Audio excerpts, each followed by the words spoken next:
I had a guest actually come on this podcast before Jimmy Carr. Jimmy Carr was on 2 weeks ago, and we had a great conversation about happiness and the nature of happiness. And the guest before Jimmy Carr wrote in my diary, which is a tradition we have now, where all the guests that come on write a question for the next guest. So there is a question in there for you. But the guest wrote a question which changed his life, which is, are you happy?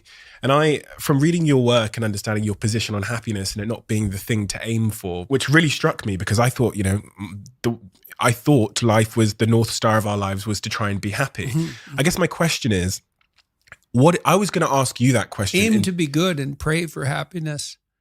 So the question I was going to, is pretty much that is, what is a better question for me to ask you if I'm checking in on you? Because we asked that question with good intentions. Are you happy? What's a better question for me to ask Jordan Peterson? How are you doing? How are you doing? How are you doing?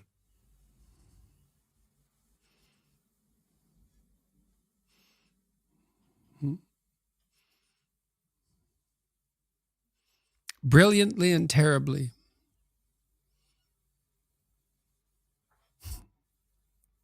That's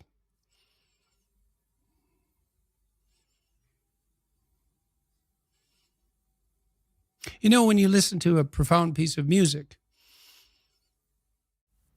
one that sort of spans the whole emotional experience, it's not happy.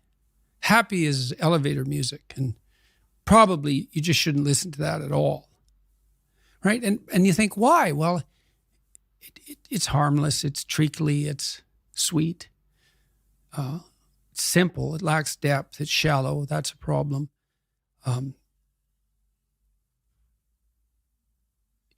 It doesn't have that deep sense of awe and horror, I would say, that is characteristic of the best of all music.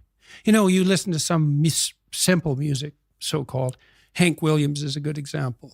The blues cowboy from the 50s who died of alcoholism when he was 27 and whose voice sounds like an 80-year-old man. Simple melody, but there's nothing simple in the song and in the voice. It's deep, it's like the blues. It's like black blues in the States from the 20s, and this was certainly influenced by that tradition.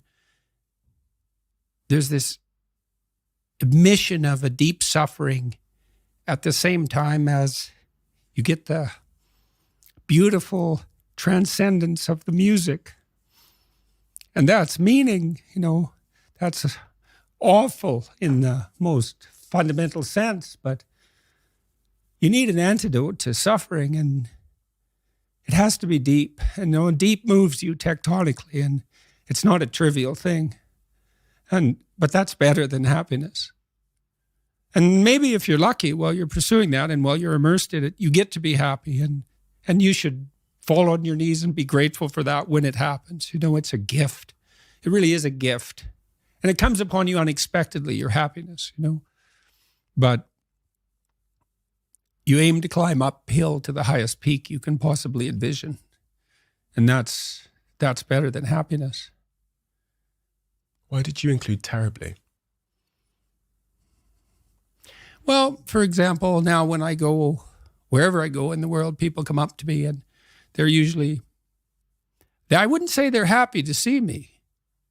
They're often in tears, and they often have a pretty rough story to relate. They were suicidal or nihilistic or homicidal or trapped, desperate, and they tell me that real fast.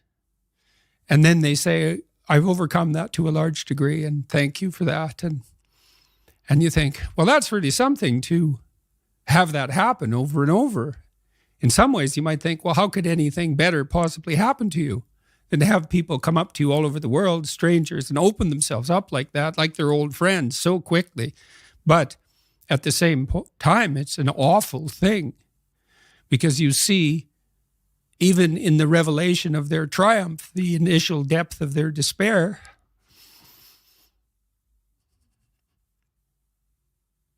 So I wouldn't change that, but it's not nothing. And it's certainly not just happiness.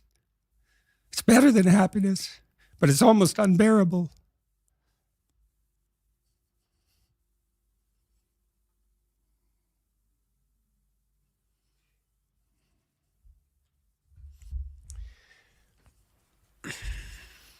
God, tears again. It's been quite a 2 weeks in the UK. It's been amazing. It's been amazing. Such a great country, this country. Such a profound place. And it was so wonderful to see Cambridge and Oxford and to be welcomed by the students. And I saw the queues around the block and the reaction you got. I watched the talk in Cambridge, and it was so wonderful to see, because I know that you don't do what you do for credit. That kind of seems to be the antithesis of the pursuing your truth and doing it in the cause of truth. But it was so wonderful to see someone that I know has had such a profound impact on so many be received in such a way. We have a closing tradition. Okay. One of the, I don't normally do this, but one of the really great CEOs in our country, a young guy, has built a multi-billion-dollar company, really great guy, sat here yesterday, and I actually told him for the first time who he was writing the question for, and I couldn't believe his face. Oh my God, that's the one person I want to have dinner with. This is probably the most successful young person in our country. And so he knew who he was writing the question for. So the question that the previous guest wrote is, why do you do what you do? to see what will happen. Some programs you cannot predict, right? You cannot predict how they're going to end. You have to run them. Well, I believe that truth will save the world. I believe that. So you speak truthfully and you watch what happens and you take your consequences, and maybe you hope and have some faith that in the final analysis, things will work out in your favor, but perhaps they will and perhaps they won't. But that's faith, eh? That's faith. Faith isn't believing in things you regard as ridiculous, sacrificing your intellect. It's a decision, Will truth, beauty, and love save the world? Well, you can find out.